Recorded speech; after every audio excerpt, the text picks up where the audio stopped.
students and welcome. See, in the today's session we'll basically discuss class 9 chapter 2 polynomials new NCERT exercise 2.3. So 2.3 का question number 3 आज के session में हम discuss करेंगे. सो आज की वीडियो को हम स्टार्ट करते हैं. Question number 3 already question number 1 and 2 we already have discussed. अगर आपने चेकआउट नहीं किया है तो मैं आपको आई बटन में इसका लिंक दे दूंगी, आप चेकआउट कर सकते हैं उसको. और सेशन को स्टार्ट करते हैं. Hello and welcome, my name is Khushboo Jain and Vedic maths master, it's my channel name. So students, अगर आप 9th की मैथ्स को सीख रहे हैं थ्रू माय चैनल, अगर आपको वीडियोस अच्छी लग रही हैं तो आप बता सकते हैं कि कोई भी अगर आपको डाउट है तो कमेंट सेक्शन में बता सकते हैं. अगर आपको वैदिक मैथ्स सीखना चाहते हैं, क्योंकि 9th और 10th के स्टूडेंट्स बहुत ज़्यादा वैदिक मैथ्स के लिए मतलब कीन टू है कि वो किसी तरीके से लर्न करे, क्योंकि कॉम्पिटिटिव एग्जाम्स में तो हेल्प करेगा ही, साथ में आपकी फास्टर कैलकुलेशंस में बहुत हेल्प करेगा, क्योंकि नेक्स्ट ईयर आपके 10th के बोर्ड्स होंगे. सो आई होप कि आप वैदिक मैथ्स को भी आप बजाय कि किसी कोर्स को एनरोल करने के, आप इस चैनल पर वैदिक मैथ्स की बहुत सारी वीडियोस को देख सकते हैं जो कि कॉम्पिटिटिव एग्जाम्स में बहुत हेल्प करती है. और कॉम्पिटिटिव एग्जाम्स की भी मैंने कुछ वीडियोस डाले जो कि 9th के ऊपर अटेंडेंस हैं और भी बहुत सारे चीज़ें हैं, तो उसके ऊपर भी मैंने कॉम्पिटिटिव एग्जाम से कुछ वीडियोस बनाई है. आप चाहे तो उसको चेकआउट कर सकते हैं, आपकी बहुत हेल्प करेंगी आपको उन सभी कैलकुलेशंस में. और यहाँ इन वीडियोस के अंदर बेसिकली मैंने बहुत ही बारीकी से सब चीज़ों को समझाया है, क्योंकि जितने भी कोर्सेज मैं इस समय सिखाती हूँ, जितने भी स्टूडेंट्स मेरे से पढ़ रहे हैं, तो वो बेसिकली उसके भी साथ साथ मैं आपको फ्री ऑफ कॉस्ट बिल्कुल आपको छोटी से छोटी चीज़ वैदिक मैथ्स इसमें क्लियर करिए. तो आप चाहें तो चेकआउट कर सकते हैं. चलिए सेशन को स्टार्ट करते हैं. देखिए क्वेश्चन नंबर 3 एक्सरसाइज 2.3 का क्वेश्चन नंबर 3 हम देखते हैं. Find the value of k if x minus 1 is a factor of p of x in each of the following cases. सी यहाँ पर जो हमारा k है ना, वो यहाँ पर हमारा कांस्टेंट है, ठीक है. और हमें क्या करना है, बेसिकली हमें each of the following cases के अंदर p ऑफ x की हमें क्या निकालना है, यहाँ पर देख सकते हैं आप, यहाँ पे k की वैल्यू हमें फाइंड आउट करनी है. तो आप देख सकते हैं कि x माइनस 1 हमारे को ये दिया हुआ है कि आपको पता है कि x minus 1 is basically is equal to 0, right. तो अब हमें क्या करना है, सबसे पहले x की वैल्यू को फाइंड आउट करना, तभी हम k यानी जो कांस्टेंट है उसका हम वैल्यू फाइंड आउट कर पाएंगे. तो आप देख सकते हैं कि 0 है यहाँ पर, जो ऑलरेडी अपने पास होता है पहले हम वो रख लेते हैं और उसके बाद दूसरे से हम चीज लेकर के आते हैं. तो -1 है, उधर लेकर जाएंगे तो ये +1 हो जाएगा, तो x की वैल्यू हो जाएगी यहाँ पर 1. 0 + 1 1. तो यहाँ पर हम वैल्यू को पुट करते हैं और देखते हैं कि k की वैल्यू निकलेगी. देखिए यहाँ पर हम वैल्यू को पुट करेंगे, सिंपल 1 का होल स्क्वायर, कि आपका सोल्यूशन है यहाँ पर, ठीक है. 1 का होल स्क्वायर, फिर आप प्लस करेंगे, यहाँ पर आ जाएगा 1 + k इज इक्वल टू 0, ठीक है. ये आप इस तरीके से वैल्यू को पुट करेंगे. अब आप क्या करेंगे, 1 का होल स्क्वायर तो आपका 1 होगा, +1 होगा यहाँ पर, and then plus k is equal to 0, ठीक है. अब आपको क्या करना है, अब आपको इन दोनों को एडिशन करना है, क्योंकि ये नंबर्स है तो मैं एडिशन कर लूंगी इनको. तो 2 + k इज इक्वल टू 0. सी अगर मैं चाहूँ तो एक स्टेप को स्किप करके भी मैं नेक्स्ट स्टेप को कर सकती हूँ, बट मेरा यहाँ पर purpose step by step solve करने का, क्योंकि अलजेब्रा में जितने भी आपकी सिंप्लीफिकेशन या एक्सपोनेंट से जितने भी आपके क्वेश्चंस होते हैं ना, अगर इनको स्टेप बाय स्टेप क्वेश्चंस को सॉल्व किया जाए तो कभी भी प्रॉब्लम नहीं आती है, क्वेश्चन गलत नहीं होता है. देखिए k की वैल्यू निकालने के लिए सबसे पहले जो 0 अपने पास है वो लिखूंगी और 2 को मैं उधर ले जाऊंगी, तो ये हो जाएगा -2. तो k की वैल्यू हो जाएगी यहाँ पे -2 विल बी दी आंसर, यानी कि k का अगर मैं वैल्यू फाइंड आउट करूँ तो मेरा आंसर आता है यहाँ पे -2. तो ये क्वेश्चन ये कंप्लीट होता है. होप आपको क्लियर हो गया होगा. मूव करते हैं इसके नेक्स्ट क्वेश्चन पे. Now this is the second question. अब आप देखिए सेकंड क्वेश्चन में p ऑफ x की जो यहाँ वैल्यू दे रखी है वो दे रखी है 2x² + kx + √2, ठीक है. अब क्योंकि जो x माइनस 1 फैक्टर आपको दे रखा है ना, वो बेसिकली चारों पार्ट्स के लिए एप्लीकेबल है, यानी कि इसको बार बार फाइंड आउट करने की जरूरत नहीं है. जो simply x minus 1 is equal to 0 करके मैंने फाइंड आउट यहाँ पे x की वैल्यू 1 निकाली थी, वो चारों के लिए एप्लीकेबल है. तो इसके सेकंड पार्ट को हम क्वेश्चन को सॉल्व करते हैं. देखिए इस क्वेश्चन के अंदर k हमारा कांस्टेंट है जिसकी हमें वैल्यू फाइंड आउट करनी है, और x की वैल्यू को मैं यहाँ पर पुट कर लूंगी. तो देखिए यहाँ पे 2 इंटू आपका हो जाएगा यहाँ पे 1 का whole square plus k into 1 and then plus √2 is equal to 0, right. आपने यहाँ पर वैल्यू पुट कर दिया. तो अब आपको इसको देखना है, यहाँ पे 2 इंटू 1 का स्क्वायर हो जाएगा 1 प्लस k इंटू 1 हो जाएगा आपका k plus √2 is equal to 0. ये आपकी यहाँ पे वैल्यू आ जाएगी. फिर अगेन आप देख सकते हैं यहाँ पे आ रहा है 2, तो 2 इंटू 1 आपका हो जाएगा यहाँ पे 2, ठीक है। 2 plus K plus root 2 is equal to 0, ये आपकी यहाँ पे वैल्यू आ गई, ठीक है। अब क्या करना है, देखिए चाहे तो आप स्टेप बाय स्टेप कर सकते हैं या एक ही स्टेप में दोनों को सॉल्व कर सकते हैं। क्या करना है इसमें आपको, सिंपल आप लिखेंगे यहाँ पे k इज इक्वल टू 0, आप चाहे तो इसको भी ले आइए, पहले इसको भी ले आइए यहाँ पे -2, ठीक है। यहाँ पर आके माइनस हो जाएगा, सेम यहाँ पे प्लस में उधर जाके माइनस हो जाएगा -2। और आप चाहे तो इसको 2 स्टेप में भी कर सकते हैं कि पहले आप 2 लेकर आ रहे हैं फिर आप नेक्स्ट में -2 लेकर आ रहे हैं, ठीक है।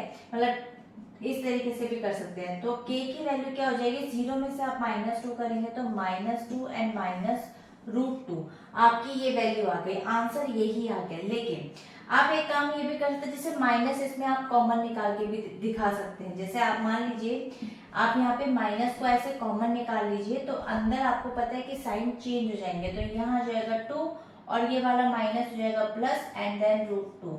तो आपका आंसर आप इस तरीके से भी बना सकते हैं अगर आप माइनस को कॉमन लेते हैं तो आंसर लेकिन यही आएगा। एंड आई होप ये क्लियर हो गया होगा। मूव करते हैं इसके थर्ड पार्ट पे। Now this is the third part. अब आप देखिए इस क्वेश्चन में क्या करना है आपको, p ऑफ x की वैल्यू दे रखी है kx² और यहाँ पे दे रखा है -2x + 1। तो अब आप क्या करेंगे, देखिए आपको सिंपली यहाँ पर पहले वैल्यू पुट करनी है, तो मैं यहाँ वैल्यू पुट कर लेती हूँ, k इंटू 1 का हो जाएगा होल स्क्वायर एंड देन यहाँ पर हो जाएगा आपका √2 into 1 and then +1 is equal to 0। ये आपकी यहाँ पे वैल्यू पुट होगी।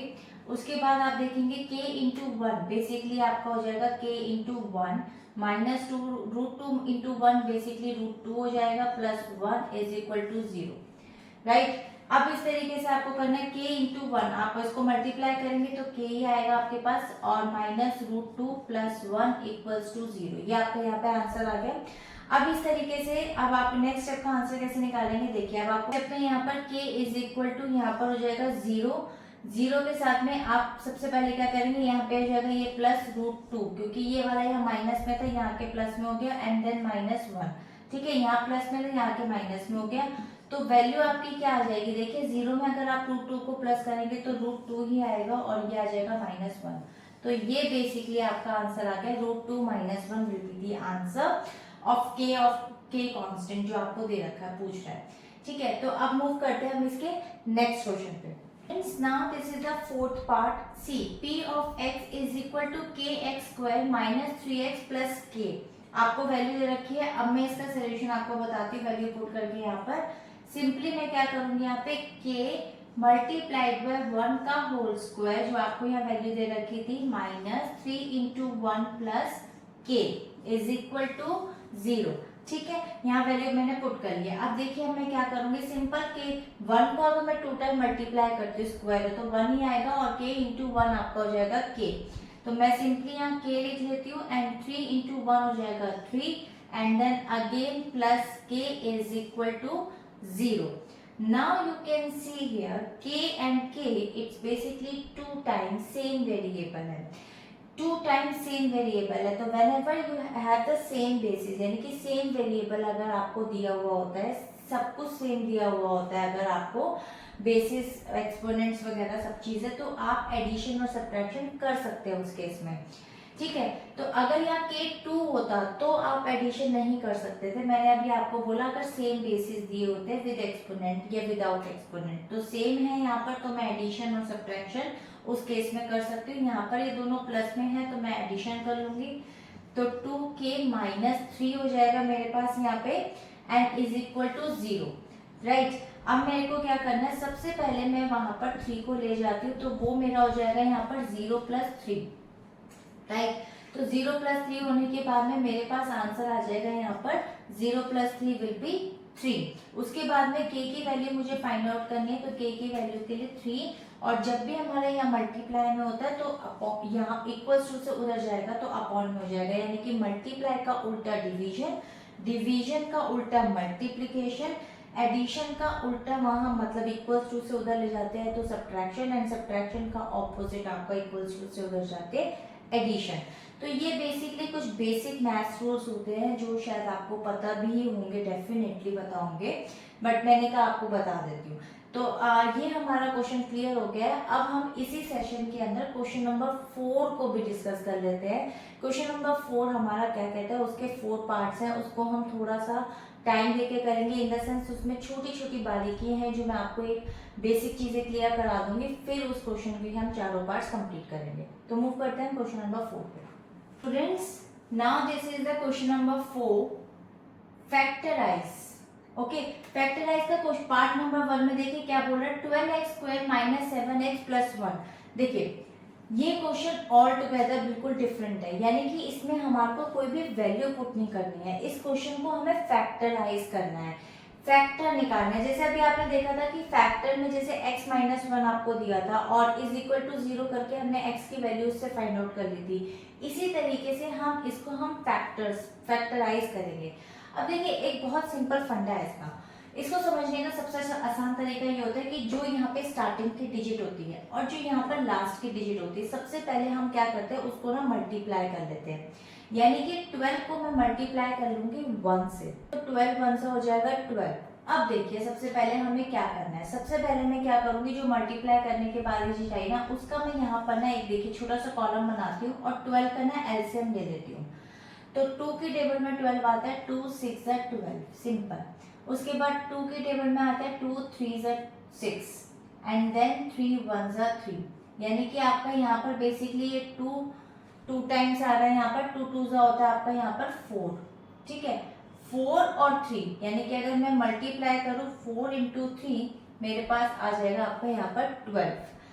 अब इसको कराने का फंडा क्या है, यानी कि हमें देखिए क्या होता है कि हमें ऐसी 2 डिजिट्स चाहिए जिनको मल्टीप्लाई करके तो 12 आ जाए। ऑलरेडी आप इसको मल्टीप्लाई कर चुके हो, ठीक है, तो जो मल्टीप्लाई किया वो वाली डिजिट तो 12 भी बन रही है यहाँ पर, इसलिए 12 की बात कर रही हूँ। तो ऐसी 2 डिजिट्स जिनको मल्टीप्लाई करके तो आपका आ जाए 12 और जिनको एडिशन करने के बाद आपका आंसर आ जाए यहाँ पे -7, क्योंकि यहाँ माइनस है ना तो माइनस लेके चलेंगे, तो -7।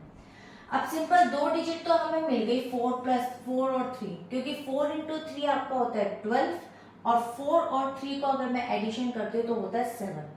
अब दूसरी बात समझने की क्या है, 12 यहाँ पर देखिए ये भी और ये भी दोनों प्लस में थे, यानी कि पॉजिटिव, यानी कि 2 ऐसी डिजिट जिनके साथ माइनस का साइन ना हो तो मल्टीप्लिकेशन में वो आपका पॉजिटिव आंसर देगा। लेकिन सब्ट्रैक्शन एडिशन के टाइम पर आपको जो आंसर चाहिए वो चाहिए आपको नेगेटिव में, तो वो कैसे पॉसिबल है। देखिए बहुत सिंपल तरीका है, हम सिंपल सबसे पहले क्या करते हैं, इसको थोड़ा सा मैं बड़ा कर देती हूँ, इलैबोरेट कर देती हूँ, तो आपको आसानी हो जाएगी समझने में। देखिए बहुत सिंपल तरीका, मैं सिंपल दो यहाँ पर ब्लैंक्स ले रही हूँ जिनको मैं मल्टीप्लाई करूँ तो आंसर आ जाए 12, यानी कि पॉजिटिव में। फिर सिंपल मैं 2 ब्लैंक्स ले रही हूँ जिनका एडिशन करके मेरा इक्वल क्या है, बेसिकली यहाँ पर -7, ठीक है। अब आपको ये तो पता लग गया कि 4 और 3 आपके पास दोनों तरफ आएंगे, 4 और 3 12 होते हैं, 4 + 3 7 होते हैं। लेकिन यहाँ तक तो समझ में आता है कि ये आपका पॉजिटिव में जाएगा, लेकिन ये समझ नहीं आता कि नेगेटिव में कैसे जाएगा। तो उसके लिए अगर मैं यहाँ माइनस और यहाँ भी माइनस ले लूँ तो आप देख सकते हो, इसमें भी फिर माइनस ले लूँ तो आप देख सकते हो कि मल्टीप्लिकेशन में जब भी आपके पास इवन के अंदर माइनस होते हैं, यानी कि 2 डिजिट दोनों के साथ माइनस, 2 नंबर इवन होता है, तो आंसर हमेशा पॉजिटिव में आएगा। या फिर आप ऐसे भी करते हैं माइनस माइनस प्लस, दोनों बोथ केसेस करेक्ट है। उसके बाद आप देख सकते हैं यहाँ पे माइनस को प्लस माइनस दिया, तो यहाँ पे प्लस और माइनस माइनस हो जाएगा, और माइनस माइनस प्लस करते हैं तो 4 और 3 होता है 7, जैसे -4 + -7, तो माइनस माइनस प्लस, तो 4 + 3 हो जाएगा 7, लेकिन डिजिट बड़ी ये है तो हमेशा बिगर डिजिट का साइन लगता है, तो यानी कि -7, यानी कि ये मेरा बिल्कुल परफेक्ट तरीके से मैंने इसको क्वेश्चन को बना लिया, फैक्टराइज कर लिया। अब इसको बेसिकली वैल्यू को देखिए कैसे पुट करेंगे। सिंपल क्या करना है आपको, 12x को तो एज इट इज लिखना है, सिंपल इज 7x -7x की वैल्यू को बाइफरकेट करना है इस वाली वैल्यू के अकॉर्डिंग, यानी कि -4x और -3x + 1, दैट्स इट, ठीक है। सिर्फ इस वैल्यू को स्प्लिट करना होता है, ठीक है। इस वैल्यू को स्प्लिट कर दिया, तो इस वैल्यू को स्प्लिट करने के बाद आप क्या कर सकते हैं, देखिए इस तरीके से दो ब्रैकेट्स बना दीजिए। माइनस को आप बाहर छोड़ेंगे ना तो हमेशा अंदर का साइन चेंज होता है। आप चाहें तो अभी इसका माइनस का साइन लेकर चलिए, क्योंकि अभी मैं फिर यहाँ साइन चेंज नहीं कर सकती इसलिए। अब आप देखिए क्या करेंगे, यहाँ पर आप देख सकते हैं x आपके पास यहाँ स्क्वायर है और यहाँ पे भी x है, तो एक तो x कॉमन निकल सकता है आपका इसके अंदर से, और क्या निकल सकता है, 4 की टेबल में आता है 12, 4 3 जा 12, तो 4 भी कॉमन निकल जाएगा। तो अंदर आपके पास क्या ब्रैकेट में बचेगा, 4 3 जा और एक x बच जाएगा, माइनस का साइन और सिंपल 1, सिर्फ ये बचेगा मेरे पास। ठीक है, इसको मैं रब कर देती हूँ यहाँ पे, तो आपको आसानी हो जाएगी यहाँ पर देखने में। ठीक है, तो 3x माइनस 1 आपके पास हो गया। अब क्या करना है, यहाँ पर मैं माइनस कॉमन निकाल लेती हूँ। आप चाहे तो माइनस को कॉमन निकाल लीजिए, और एक चीज और ध्यान में रखते हैं, माइनस कॉमन निकालने का पर्पस ये भी कि इस ब्रैकेट के अंदर अंदर माइनस है तो हमेशा सेम ब्रैकेट्स बनते हैं। तो कोशिश करिए कि आप खुद भी बना सकते हैं, अगर आपका माइंड खुद का ना चले कि भाई कैसे करना है। तो देखिए मैं माइनस कॉमन निकालूंगी तो ये वाला प्लस में चेंज हो जाएगा और ये माइनस में चेंज हो जाएगा, सिंपल सी चीज है। अब इसमें कॉमन तो कुछ नहीं जा रहा, तो सिंपल -1 कॉमन निकाल लेती हूँ और 3x और ये हो जाएगा -1। अब आप देख सकते हो ये मेरे सेम ब्रैकेट्स बन गए हैं, तो सेम ब्रैकेट्स में एज इट इज लिख लेती हूँ 3x - 1 और एक ब्रैकेट मेरा 4x - 1 का ब्रैकेट बन जाएगा, जो बाहर वाले डिजिट्स है 4x - 1 and that's it, nothing to do. ये आपके फैक्टर्स बन गए। ठीक है, ये आपके इस वाले क्वेश्चन के फैक्टर्स बन गए एंड आई होप क्लियर हो गया होगा, क्योंकि बस ये स्टूडेंट्स को समटाइम यही प्रॉब्लम आती है कि फैक्टर्स कैसे बनाएं। तो फैक्टर्स के लिए जो दो डिजिट्स चाहिए होती है ना, वो ही सबसे ज्यादा प्रॉब्लम क्रिएट करते हैं कि कौन सी, तो उसके इसमें हम एलसीएम निकाल सकते हैं। मूव करते हैं इसके सेकंड क्वेश्चन पे। Friends now this is the question see, 2x² + 7x + 3। अब पहला स्टेप क्या है, सबसे पहले ये वाली फर्स्ट डिजिट को लास्ट डिजिट से मल्टीप्लाई करना है, तो 2 × 3 आपका हो जाएगा यहाँ पर 6। ठीक है, मैं यहाँ पर क्या करती हूँ, सिंपल क्या कर लेती हूँ, 6 का एलसीएम ले लेती हूँ। ठीक है, भले मुझे कुछ पता हो या ना पता हो कि इसका एलसीएम क्या होता है, लेकिन फिर भी ले लेती हूँ। ठीक है, अब आप देख सकते हैं कि 2 3 जा 6। अब आपको दो ऐसी डिजिट्स चाहिए जिनको मल्टीप्लाई करने पर तो आपका आंसर आ जाए यहाँ पर 6, जो अभी आपने फर्स्ट डिजिट और लास्ट डिजिट को मल्टीप्लाई करके करना है, और दोनों ही डिजिट को एडिशन करने पर आपका आंसर आ जाए 7। तो 2 3 जा 6 होता है, ठीक है, 7 आ जाता है, लेकिन 2 और 3 को प्लस करने पर तो 7 नहीं आता, लेकिन 6 की 1 जा 6 भी तो होता है। अगर मैं बात करूं तो 6 1 जा 6 भी तो होता है, तो 6 × 1 6 भी आ जाएगा आपका आंसर, जो ये होना चाहिए, और 6 + 1 7 भी हो जाएगा। ठीक है, अब क्या करते हैं, सिंपल दो ब्रैकेट्स, दो यहाँ पर ब्लैंक्स ले लेते हैं जिनको मल्टीप्लाई करने पर मेरा आंसर आ जाए 6, और दो ऐसे ब्लैंक्स लेती हूँ जिनको एडिशन करने पर मेरा आंसर आ जाए 7, क्योंकि यहाँ प्लस में है। ठीक है, मेक श्योर यहाँ प्लस में है। तो सिंपल मैं क्या करूंगी, यहाँ पर 6 × 1 क्या हो जाएगा 6, और 6 + 1 मेरा हो जाएगा 7। क्योंकि यहाँ पर सब्ट्रैक्शन नहीं है तो कुछ भी आपको कंसीडर नहीं करना, आप सिंपल यहाँ पर आंसर को सॉल्व कर सकते हैं। देखिए आपको इस वैल्यू को क्या करना है, स्प्लिट करना है, तो इन दो वैल्यूज को लेके स्प्लिट कर लेंगे। 2x² + 6x प्लस, अब हम कभी भी 1x नहीं लिखते क्योंकि x अपने आप में 1 ही वेरिएबल है, तो हम सिंपल x लिखते हैं उस केस में, एंड देन +3। ये आपका यहाँ पर मैंने स्प्लिट करके वैल्यू बना दी। अब मैं क्या करूंगी, ये दो ब्रैकेट्स ले लूंगी और साथ में इसका प्लस भी लेके चल रही हूँ, और ये दो ब्रैकेट्स ले लूंगी। ठीक है, अब इन ब्रैकेट्स के अंदर आप देख सकते हैं x मेरा कॉमन आ रहा है, साथ में 2 भी कॉमन आ रहा है, तो मैं यहाँ पर 2 भी लिख देती हूँ, क्योंकि 2 3 जा 6 होता है। अब इसके पास 2x थे तो एक x इसके पास बच गया है, और 2 3 जा 6 होता है आपका यहाँ पर, और x ऑलरेडी निकल चुका तो इसके पास कोई भी वेरिएबल नहीं बचा, तो x + 3 हो गया। देन अगेन प्लस, इसमें से कुछ भी कॉमन नहीं जा रहा, तो 1 कॉमन लेके x + 3 इसके पास भी एज इट इज रहा। तो अब आप देख सकते हैं x + 3 और x + 3, जैसे मैंने आपको बताया था कि दोनों ब्रैकेट सेम आने चाहिए, तो ये आ गया x + 3, और एक आपका ब्रैकेट बन गया 2x + 1, तो ये आपका बन गया 2x + 1, तो ये अनदर ब्रैकेट बन गया। तो ये आपका सोल्यूशन हो गया, एंड आई होप कि आपको ये क्लियर हो गया होगा। मूव करते हैं इसके हम थर्ड पार्ट पे। Now this is the third part. See 6x² + 5x - 6, यहाँ पर ये क्वेश्चन दिया हुआ है। अब क्या करना है, फर्स्ट स्टेप से फर्स्ट डिजिट को लास्ट वाले डिजिट से आपको क्या करना है, यहाँ मल्टीप्लाई करना है। तो 6 को आप मल्टीप्लाई करेंगे 6 नंबर से तो आपका आंसर आएगा यहाँ पे 36। तो 36 का मैं यहाँ पर क्या करूंगी, सिंपल एलसीएम निकाल लेती हूँ। तो देखिए 2 की टेबल में 2 1 जा 2, 1 कैरी ओवर हो गया, 2 8 जा 16, देन अगेन 2 से जाएगा 2 9 जा 18, देन अगेन सॉरी 3 से जाएगा 3 3 जा 9 एंड देन 3 1 जा 3। अब आप देख सकते हैं 3 और 3 आपका 9 हो गया, 2 और 2 आपका यहाँ पे हो गया 4, और 4 9 जा आपका क्या हो जाता है 36 होता है। तो 2 डिजिट तो हमारे पास आ गए, 4 और 9 हमारे पास होगा 36, लेकिन मेरे को चाहिए 5 भी। तो अगर मैं 9 में से 4 को माइनस कर दूं तो 5 भी आ जाता है मेरे पास। अब देखिए यहाँ पर मेरे पास जो 36 बनेगा, क्योंकि इसकी डिजिट आप देख सकते हो यहाँ माइनस में है, तो यानी कि -36 चाहिए मुझे उस केस में। तो मैं यहाँ पर दो ब्लैंक्स ले लेती हूँ और इज इक्वल टू मल्टीप्लाई करके मुझे चाहिए -36 पहली चीज, और 2 ब्लैंक्स जिसमें मुझे एडिशन करके आंसर मिल जाए यहाँ पर 5। ठीक है, तो आपको ये ध्यान में रखना है। अब आप देखिए ये तो आपको पता है कि 9 4 जा 36 होता है, ठीक है, और 9 और 4 आपका यहाँ पर 5 भी आना चाहिए। तो मैंने को क्या करना चाहिए, देखिए यहाँ पर 36 है माइनस में और यहाँ है एडिशन में। जब भी पॉजिटिव में होता है तो यानी कि बड़े डिजिट को तो मैं पॉजिटिव में ही रहने दूंगी, क्योंकि मुझे यहाँ पर आंसर पॉजिटिव में चाहिए। अगर मैं यहाँ माइनस ले लूं -4, तो आप देख सकते हो 9 -4 हो जाएगा और 9 - 4 5, यानी कि ये मेरा पॉजिटिव में आ जाएगा आंसर।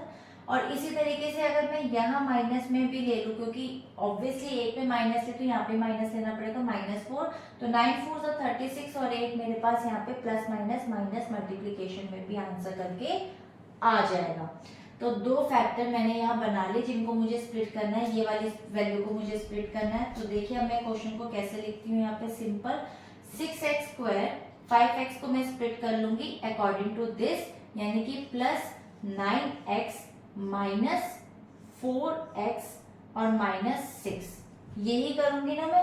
ठीक है, तो अब देखिए यहाँ पे ये 2 ब्रैकेट्स बना लूंगी, ये भी मैं माइनस के साथ लेके चल रही हूँ। ठीक है, अब देखिए सिंपल सबसे पहले तो x कॉमन आ रहा है मेरे पास यहाँ पर, और यहाँ पर 3 कॉमन आ रहा है, क्योंकि 3 की टेबल में भी 6 आता है और 3 की टेबल में 9 भी आता है।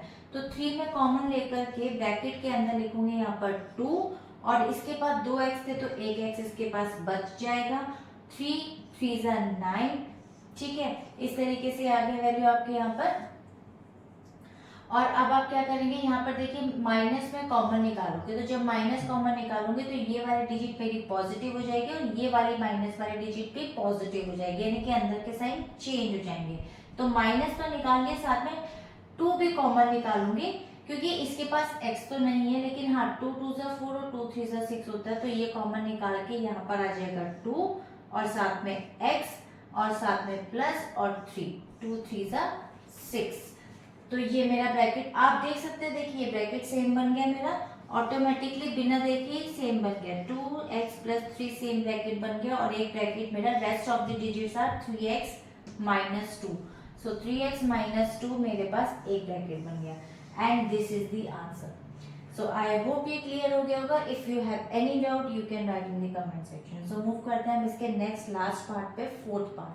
Friends, now this is the fourth question. See, 3x² - x -4, ये आपका क्वेश्चन है। अब आपका फर्स्ट स्टेप क्या कहता है, फर्स्ट स्टेप कहता है कि 3 वाली डिजिट को यानी कि स्टार्टिंग की डिजिट को लास्ट वाली डिजिट यानी कि 4 से मल्टीप्लाई करना है। तो 3 4 से आपका हो जाएगा यहाँ पर 12। अब सबसे पहले मैं क्या करती हूँ, 12 का एलसीएम निकाल लेती हूँ। तो 2 6 जा 12 एंड देन 2 3 जा एंड देन 3 1 जा, तो 2 और 2 आपका हो जाएगा 4, यानी कि 4 3 जा 12 बनता है आपका उस केस में। वैसे तो यहीं से पता लग रहा है आपको, बट कोई बात नहीं, क्योंकि स्टेप हम एक से एक पैटर्न को फॉलो कर रहे थे, तो we always try to follow the same pattern in all questions. तो देखिए 4 3 जा 12 होता है, तो 12 आपका पता लग गया आपको। अब आपको क्या करना है कि ऐसी 2 डिजिट्स लेनी है जिनका मल्टीप्लीकेशन करने के बाद आपका -12 में है, क्योंकि यहाँ पे -4 है, तो -4 और मल्टीप्लाई बाय प्लस वाला 3 था, तो -12 आंसर आना चाहिए पहली चीज। और इसी तरीके से 2 ऐसी कौन सी डिजिट लूं, सॉरी जिनका एडिशन करने के बाद आपका आंसर यहाँ पर क्या आना चाहिए, -1। दोनों में माइनस आ रहा है, ठीक है। तो ये तो आपको पता लग गया कि 4 और 3 है। 4 और 3 को मल्टीप्लाई करके 12, और 4 में से अगर 3 को मैं माइनस करूं तो मेरे पास 1 भी आ जाएगा। लेकिन मैंने यहाँ एडिशन डाल रखा और साइन भी मुझे यहाँ माइनस का चाहिए। तो देखिए मुझे क्या करना चाहिए कायदे से, अगर मैं यहाँ पर 4 के साथ यानी कि बड़े डिजिट के साथ माइनस लगा दूं तो आप देख सकते हैं कि माइनस प्लस माइनस, 4 में से 3 गए 1, और साइन भी हमेशा बिगर वाले डिजिट का होता है। तो 4 का साइन बड़ा माइनस है तो यहाँ पे मैं माइनस लगा दूंगी उस केस में। तो ये तो आपका कंप्लीट हो जाता है यहाँ पर। इसी तरीके से इसके साथ में एक के साथ माइनस की जरूरत है मुझे, क्योंकि मल्टीप्लीकेशन में मुझे एक यानी कि ऑड ही चाहिए मुझे सब माइनस वाले डिजिट में। तो ऑड ही आ रहा है मेरे पास, यानी कि एक ही डिजिट है जिसके साथ माइनस आ रहा है। तो सिंपल 4 × 3 12 और प्लस माइनस माइनस का आंसर यहाँ पे भी कंप्लीट हो जाता है। अब मैं इस वैल्यू को स्प्लिट कर लूंगी। आप देखिए आंसर में मैं क्या लिखूंगी, यहाँ पे 3x² और यहाँ पे ये x है, तो इस वाले डिजिट को पुट करनी है, यानी कि -4x plus 3x -4। That's it. इस वाले डिजिट को बस मैंने इतना स्प्लिट करा है अकॉर्डिंग टू दिस, बस और कुछ नहीं करा मैंने। अब देखिए आपको सिंपल ये दो ब्रैकेट बना लेने हैं और प्लस के साथ ये वाला भी दो ब्रैकेट ले लेने हैं। मैं साइन इसलिए लेके चल रही हूँ क्योंकि हम हमेशा जब भी साइन बाहर तब निकालेंगे उसके अकॉर्डिंग चेंज करेंगे, यहाँ चेंज नहीं कर सकते। एक तो इसके अंदर से देखिए x कॉमन आ रहा है और तो मुझे कुछ भी कॉमन नजर नहीं आ रहा, तो मैं सिंपल क्या करूंगी, यहाँ पे 3x ले लूंगी और साथ में यहाँ पे 4 ले लूंगी, क्योंकि इसका x तो यहाँ निकल गया कॉमन में बाहर, ठीक है। 3x - 4। इसी तरीके से यहाँ पर मैं आप बता सकते हैं कि यहाँ पर आपको कॉमन प्लस में लेना है, प्लस और सिंपल 1 ही कॉमन आएगा, क्योंकि और तो कुछ भी कॉमन नहीं जा रहा है इसमें से, ना वेरिएबल ना फिर डिजिट। तो 3x - 4 ये आपका एज इट इज रहेगा, क्योंकि आपने प्लस बाहर निकाला तो साइन चेंज नहीं होंगे। नाउ अकॉर्डिंग टू दिस आप देख सकते हैं ये दोनों ब्रैकेट्स आपके सेम आ गए, तो 3x - 4 आपका same bracket and the rest of the digits are x और +1, so x + 1 with the another bracket. So this is the basically answer, 3x - 4 x + 1, and now the question is completed. I hope कि आपको ये clear हो गया होगा। अगर आपको कोई भी डाउट है तो आप कमेंट सेक्शन में लिख सकते हैं। इसका नेक्स्ट 5 क्वेश्चन हम नेक्स्ट सेशन में डिस्कस करेंगे। तो ये एक्सरसाइज कंप्लीट होगी, उसके बाद मैं आपको कुछ एमसीक्यूज और ऑब्जेक्टिव टाइप क्वेश्चंस भी करवाऊंगी। जैसे आपको पता ही है कि हर चैप्टर के हर टॉपिक वाइज हम सारे एमसीक्यूज और ऑब्जेक्टिव टाइप क्वेश्चंस डिस्कस कर रहे हैं। लास्ट नंबर सिस्टम के मैंने कॉम्पिटेंसी बेस्ड क्वेश्चंस भी आपको करवाए थे, अगर आप तक नहीं देखे हैं तो आप चेकआउट कर सकते हैं, क्योंकि उसमें इतने सारे मैंने ऑब्जेक्टिव टाइप क्वेश्चंस कराए हैं। आपके यूटी में 1 नंबर भी कहीं नहीं जाने वाला अगर आप उसको अच्छे से प्रिपेयर करते हैं तो आई होप कि ये वीडियो आपको अच्छी लगी होगी। अगर आपको अच्छी लगे तो आप लाइक कीजिएगा। For more videos, for more Vedic and competitive and 9th standards videos if you want for in future, you can subscribe my channel. कोई भी डाउट हो कमेंट सेक्शन में लिख सकते हैं। So till then, bye bye and stay healthy.